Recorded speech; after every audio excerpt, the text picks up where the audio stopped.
certainly wasn't the most, I guess, pretty game you've ever been a part of, but Ryan offensively, sort of a typical Kings Hawks game that after the slow start, and we weren't very happy about it obviously, but the bench did a great job, and it seemed like they were real key in just raising the level of the defensive intensity. And Bruce and I were commenting during the call, it seemed like that was a big key to the win tonight.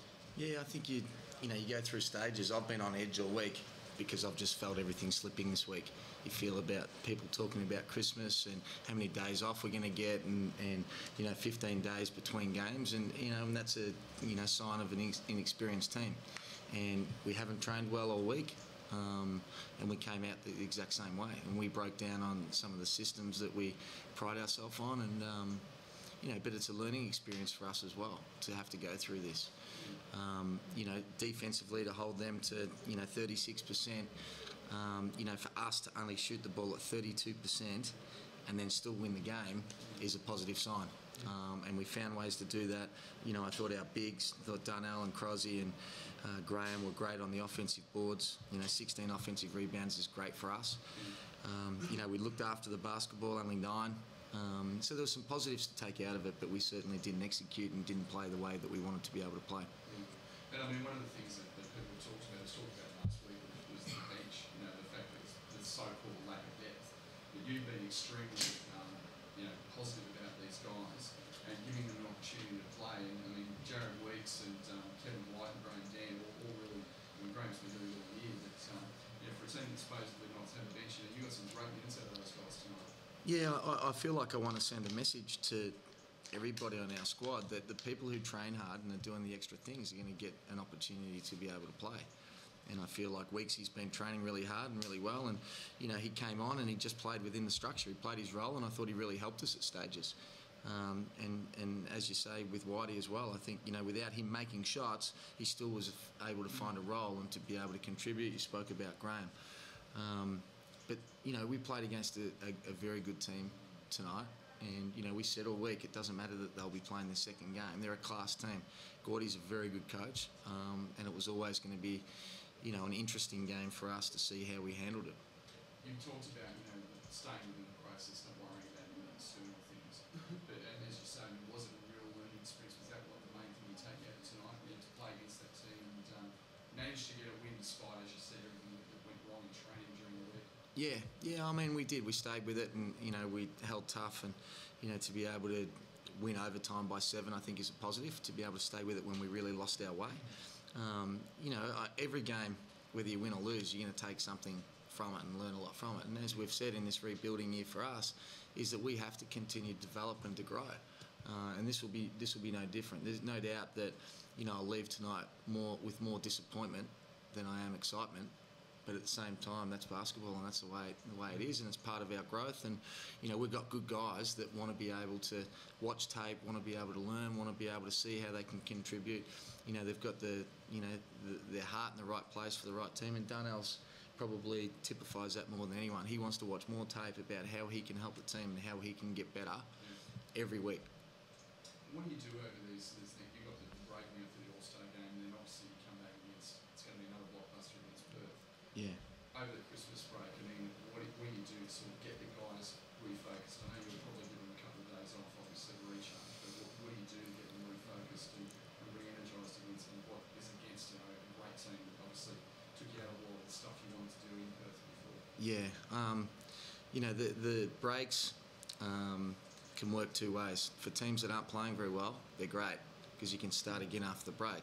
When you've won 6 of your last 7, whatever it is that we have, it's not great because you can lose momentum. So for us, it's a balancing act over Christmas. We want the guys to enjoy themselves and enjoy their families at Christmas, but at the same time, we're professionals, and it's our job to be able to concentrate on what we're doing, and that's the balancing act. We need to use this period to be able to get fresh, but we also need to be able to get better, and that's our job as coaches to be able to balance that, that we find a way to be able to get that done. Darnell, was pretty tough workout there today, especially for you both ends of the court. Was that the toughest game you've had in the NBL so far in terms of a physical aspect? No, I wouldn't really say that. I mean, all the games definitely bring a certain level of physicality to it. I just knew that this team wasn't going to go down without a fight, so I just wanted to bring as much energy as I could to try to help the team win the game. So whether that was boxing out, setting screens, I was just trying to do my piece. You took a pretty tough tumble there at one stage as well. How did you pull up all right? Yeah, it was just kind of got the wind knocked out of me and fell on my back a little bit. But, it's basketball, so, I was able to stay in the game and keep playing. I was just glad we didn't turn the ball over, to be honest with you. And Shane, how pleased are you with, you mentioned Darnell today, as well as Crosby doing well at both ends of the court. How pleased are you with his performance today? It seemed to go up another level over the last few weeks. Is that anything you've been working on, or something you're pleased with what you've seen in him today? Oh, I think, that's why he's here. That's what we believe in him from the start to be able to do these things. But I think that, Darnell's come a long way since he first joined us. I think his effort levels and that play sort of typifies, the hard ball gets, that he's taken to another level for us. He wasn't doing that at the start. And, to go after that ball like he did, he got winded, but all the seals, all the offensive rebounds, the effort-based things, I think sets a tone for us. And Crosby's been the same. I mean, they've both been fantastic. I think Graham's played some really valuable minutes, as has our fourth big, Tommy Gallup. So, I think everyone's been doing a good job with that, and we have to balance it out. We can't rely just on our guards, hitting shots. I mean, Maggie was 4 for 15 tonight, AB was 3 for 11, and Coram was 4 for 15. So we need our bigs to be contributing, and we need to be able to find a way to be able to get them post touches, and different guys will step up at different times. Shane, about 10 seconds left in that fourth quarter. The ball bobbles over the sideline. Everyone looks to the officials to see which way they're going to call it, and it's ball. But what are you thinking? It looked like it did come off them as well. Yeah, I mean, there was a couple of calls that, at the time, I didn't think went the right way, but, that's basketball. I thought our guys did a good job of focusing and being able to try and get stops. I was disappointed that we put them to the line as much as we did. I thought we had some mental lapses at stages with fouling, and we spoke about that during the game. Before the game, they had 23 free throws. Last time we played them, we held them to 11 free throws, and they're a good team. That they shoot the ball well from there at 74%, and that was disappointing. You talked about the fact that it is a rebuilding year. At this point of the season, do you think the Kings are ahead of the curve? Do you think the team's ahead of where you expected them to be, maybe?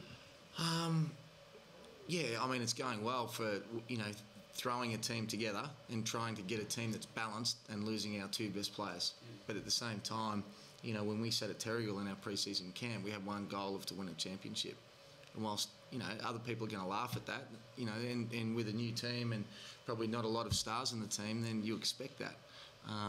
But yeah, the team's going well, but we have to keep on improving. Otherwise, we're going to, make up the numbers, and there's going to be 7 losers and 1 winner at the end of the day. But we're on the right track, and we know what the track is the most important thing. We've got a process of what we have to be able to get done. So we go back and we look at the tape, and you look at those things, and there'll be some guys who go, oh no, I did the wrong thing because I know what the rules are, and we just have to continue to play consistent basketball. What about the crowd tonight? It was the biggest home crowd for the season. Do you sort of feel like the city's starting to buy in and get behind the team a bit? Yeah, I think so. It's the crowd was fantastic tonight at the end of the game. I mean, I wish we had given them something to really cheer about, with some great shooting performances and a little bit more excitement. But at the end of the day, that the cardiac kids were back from like the 90s as far as keeping it close and going to overtime, and they were fantastic. And I've played 5 years in Sydney, so when things go well, people jump on. When things don't go well, that it goes the other way, and people point the finger and all the rest of it. So we understand that, and hopefully our game against Perth is a really big crowd, and we have to come back bigger and better than what we were tonight. How did you find Darnell playing in front of the crowd easily? Oh, the crowd was great. I agree with what Shane said. As long as we playing and winning games, I think that fans will continue to come out and support. But the key for us is just to stay with the process, like Hammer said. And if we put the right product on the floor, everything else is going to fall in place. So we just got to make sure we stay the course. Thanks, guys. Thank you, boys.